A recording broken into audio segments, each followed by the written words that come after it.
Bismillahirrahmanirrahim. Assalamualaikum warahmatullahi wabarakatuh.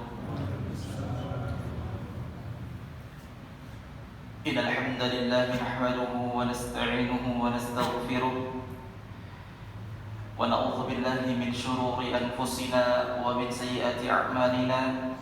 May yahdihillahu fala mudilla lahu wa man yudlil fala hadiya lahu. أشهد أن لا إله إلا الله وحده لا شريك له وأشهد أن محمدا عبده ورسوله لا نبي ولا رسول بعده. قال الله تعالى: يا أيها الذين آمنوا اتقوا الله حق تقاته ولا تموتن إلا وأنتم مسلمون.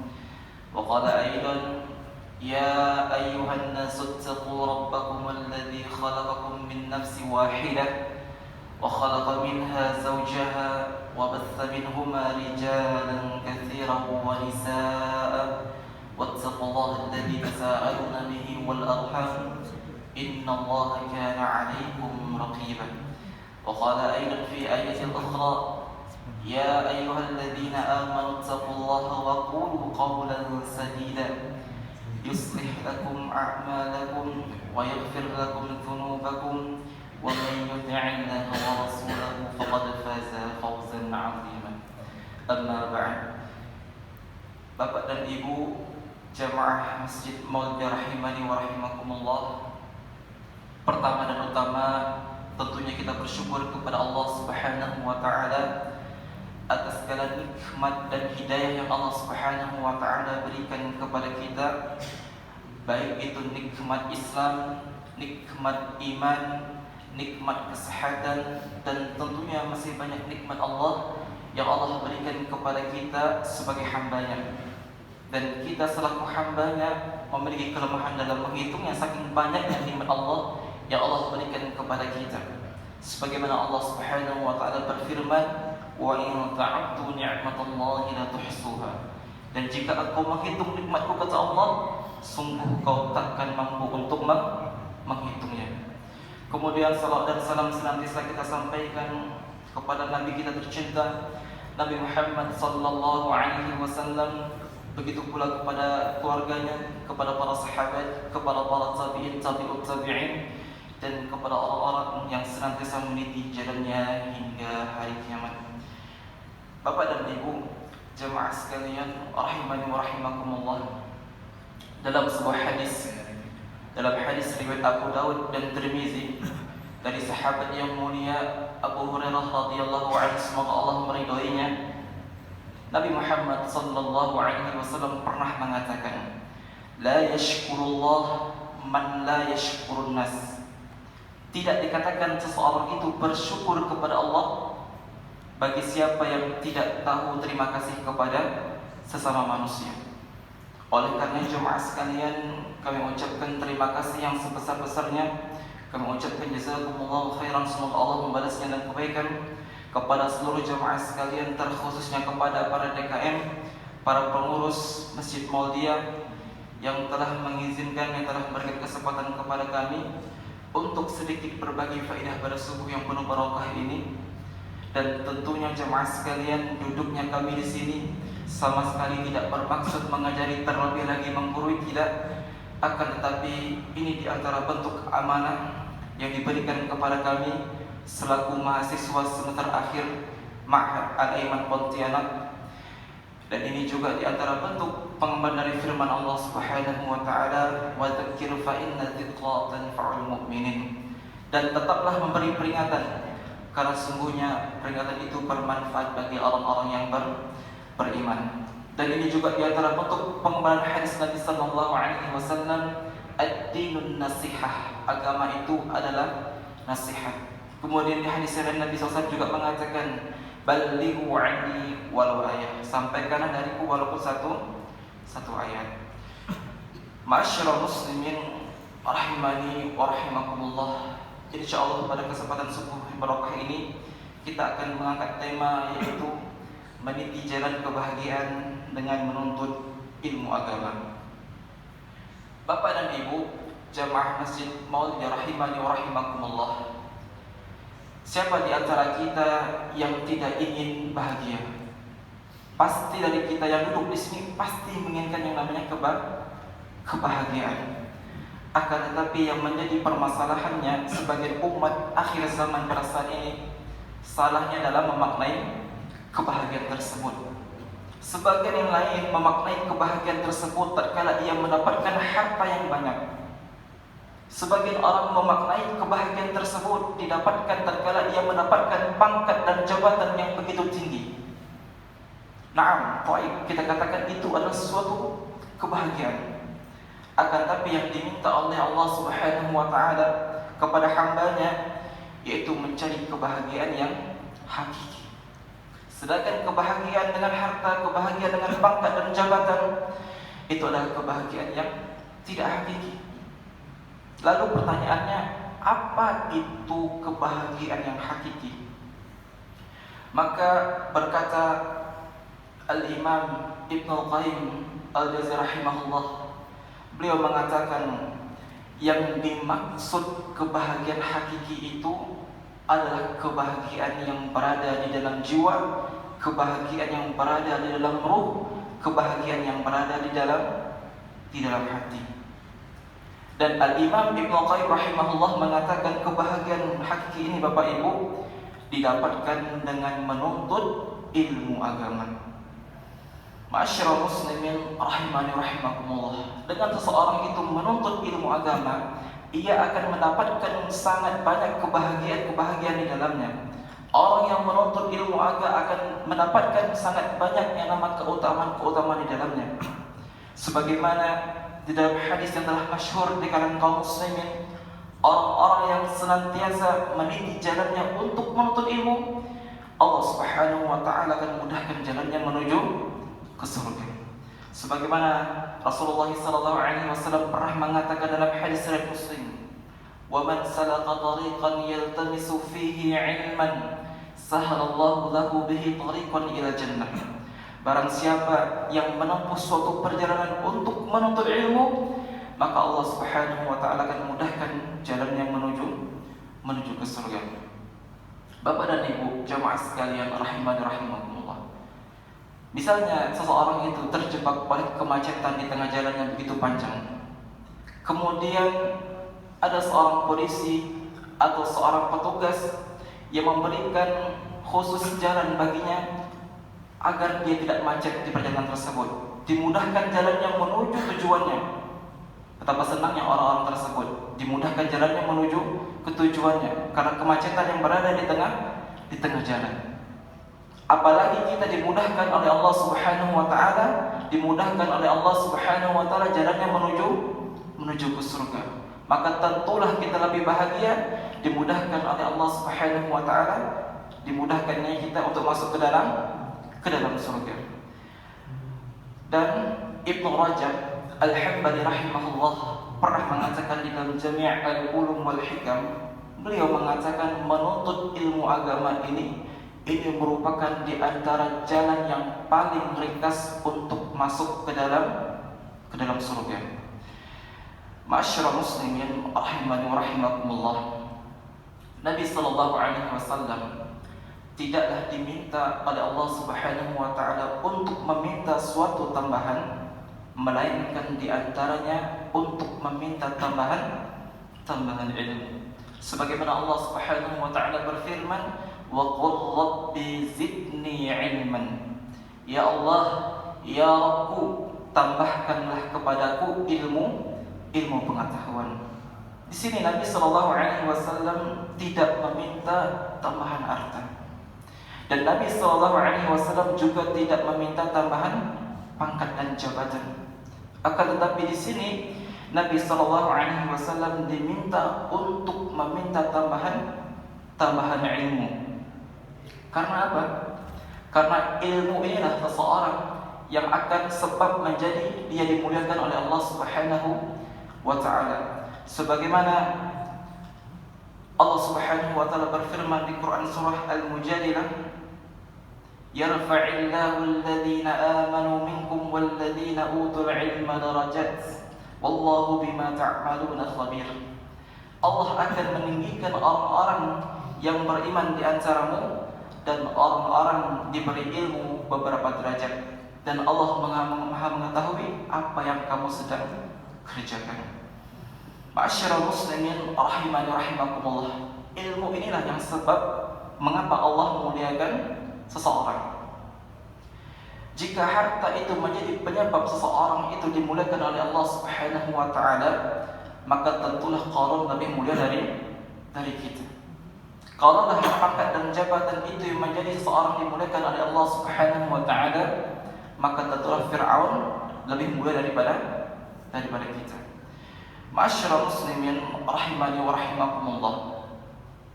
Orang yang senang terhadap ilmu agama, senang mempelajari ilmu agama, secara tidak langsung menunjukkan orang tersebut ingin paham ilmu agama.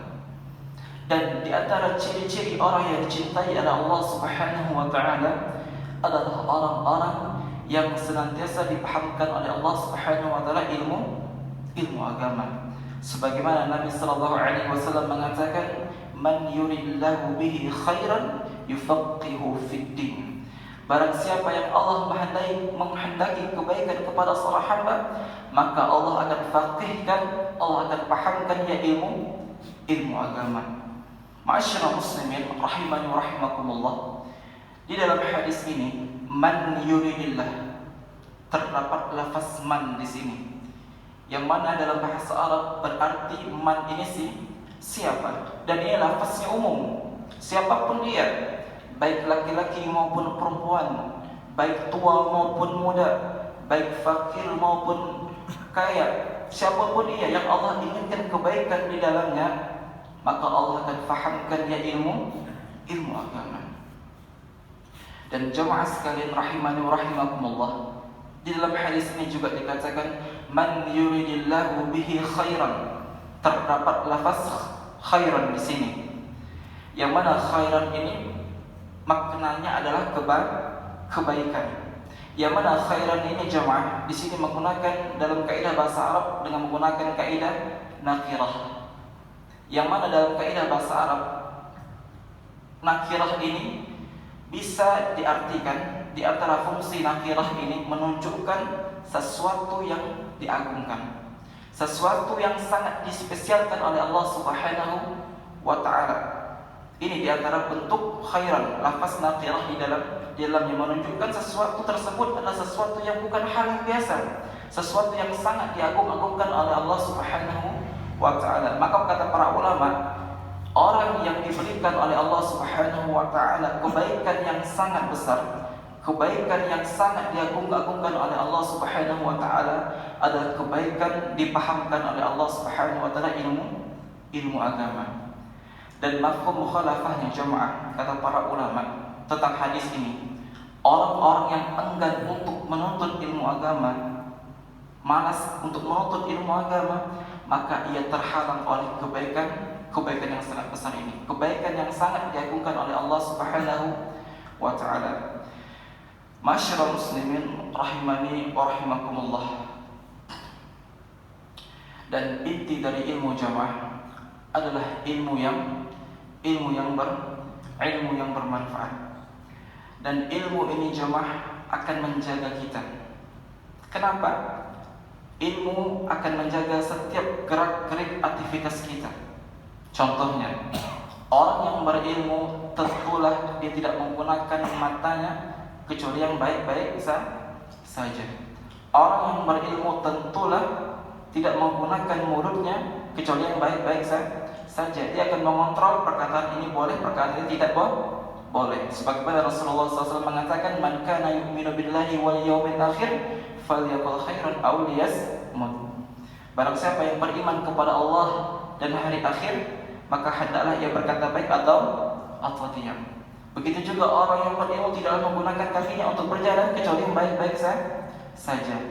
Dia ilmu inilah yang akan menjaganya. Berbeda dengan harta jemaah sekalian. Ma'asyiral muslimin rahimani wa rahimakumullah. Sebagaimana Ali radhiyallahu anhu pernah mengatakan, "Al-ilmu khairun minal mal. Al-ilmu yahrusuk wa anta tahrusul mal."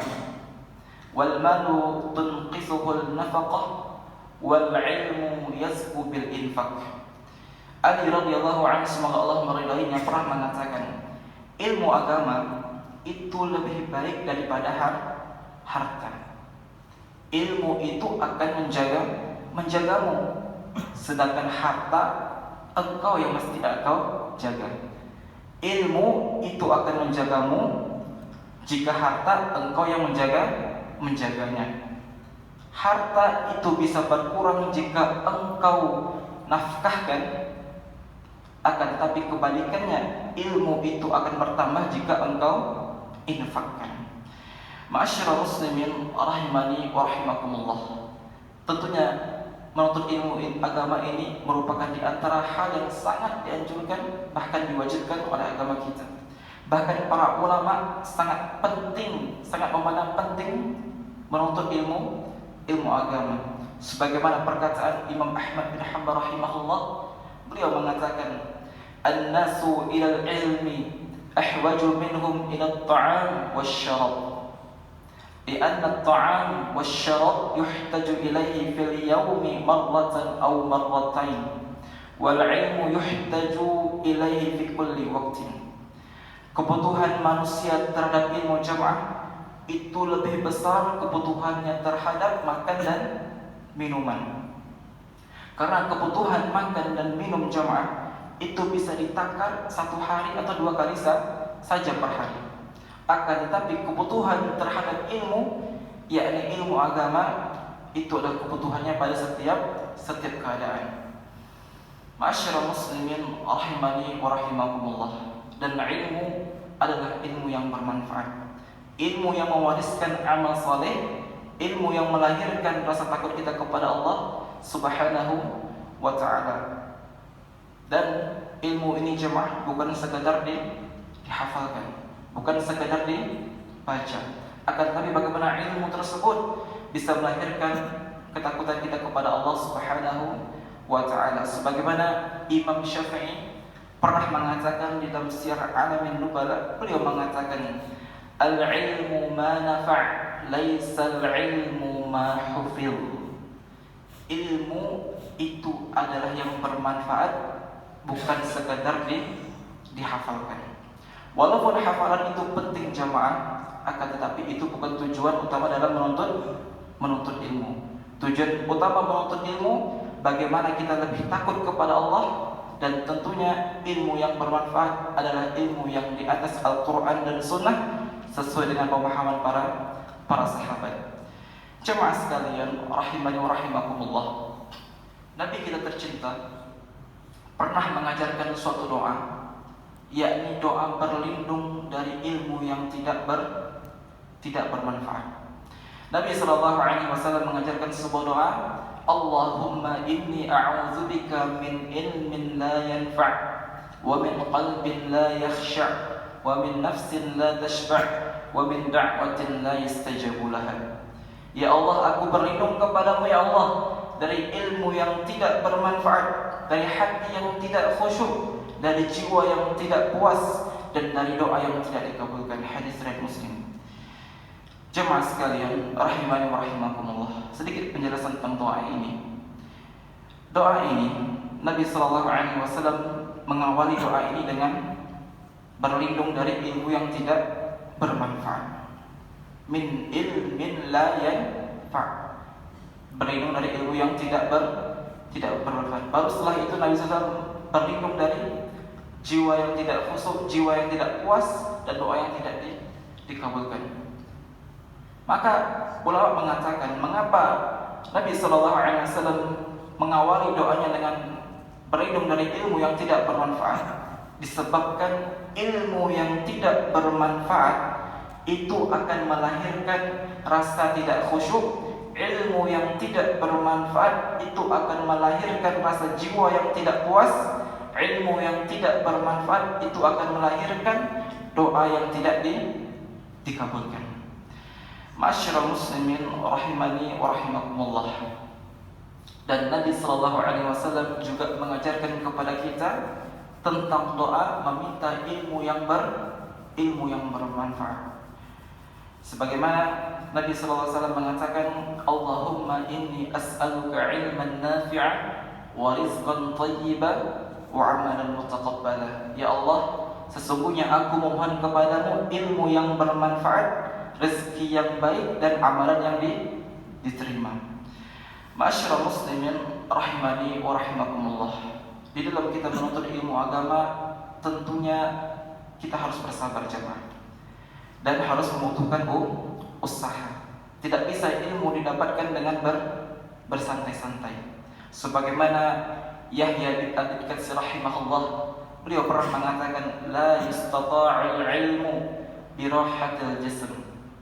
Ilmu itu tidak bisa diraih, ilmu itu tidak bisa didapatkan kecuali ilmu itu tidak didapatkan dengan jasad yang bersantai-santai. Ma'asyiral muslimin rahimani wa rahimakumullah.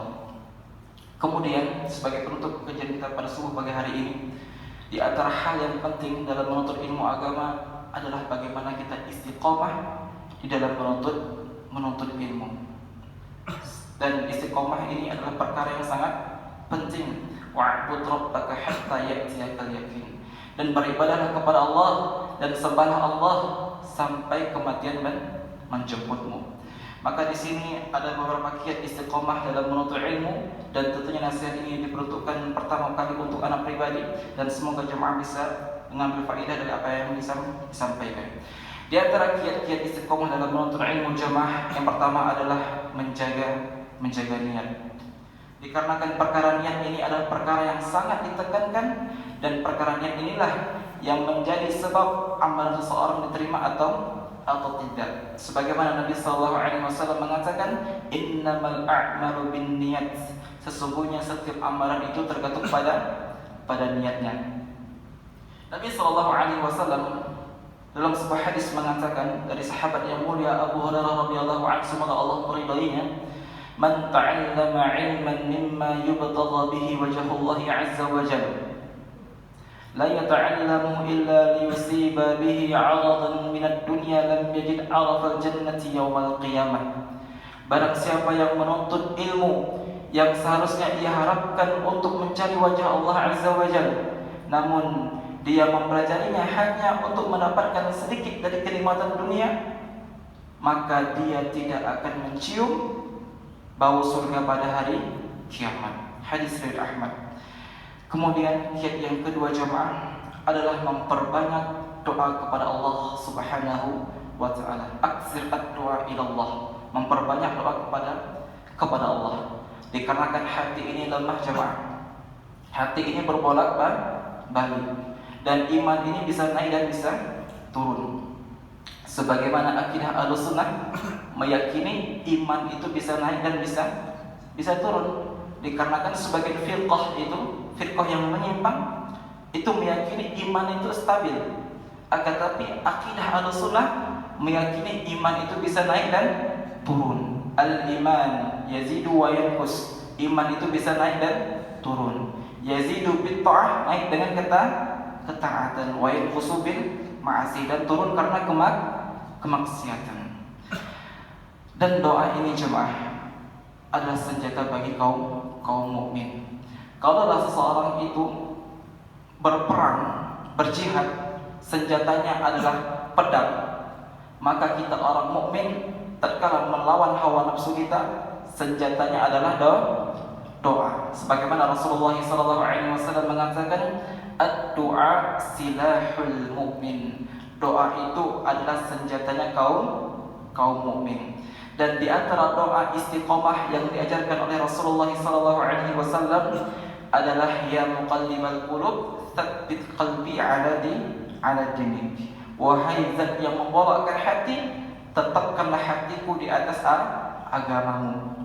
Kemudian jemaah kiat yang ketiga yaitu mencari teman yang saleh, mencari lingkungan yang baik. Karena teman yang saleh inilah yang akan membantu kita mentaati perintah Allah. Teman yang saleh inilah yang akan mengingatkan kita tatkala kita lalai dalam perintah Allah. Sebagaimana Rasulullah SAW pernah mengatakan, al-mar'u 'ala dini khalilih falyanzur ahadukum man yukhalil. Seseorang itu akan mencocoki kebiasaan teman dekatnya. Maka lihatlah perhatikanlah siapa yang akan menjadi teman dekat kalian. Kemudian jemaah, kiat yang keempat, bagaimana kita istiqomah dalam menuntut ilmu adalah muhasabah. Yang mana Allah Subhanahu wa taala perintahkan kita untuk bermuhasabah. Ini introspeksi diri. Sebagaimana Allah Subhanahu wa taala berfirman, "Ya ayyuhalladzina amanu taqullaha wal tanzur nafsum ma qaddamat lighad wattaqullaha innallaha khabirum bima ta'malun." Hai orang-orang yang beriman, bertakwalah engkau kepada Allah.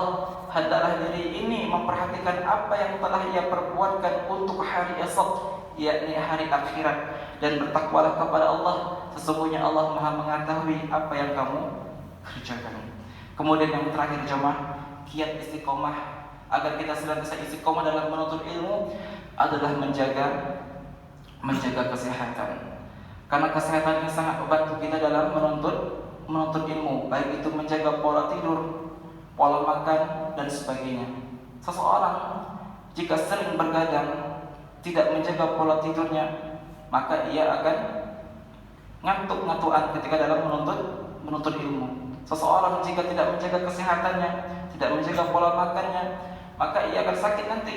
Kalau sudah sakit, maka sudah dalam menuntut ilmu. Inilah kiat-kiat istiqomah dalam menuntut ilmu.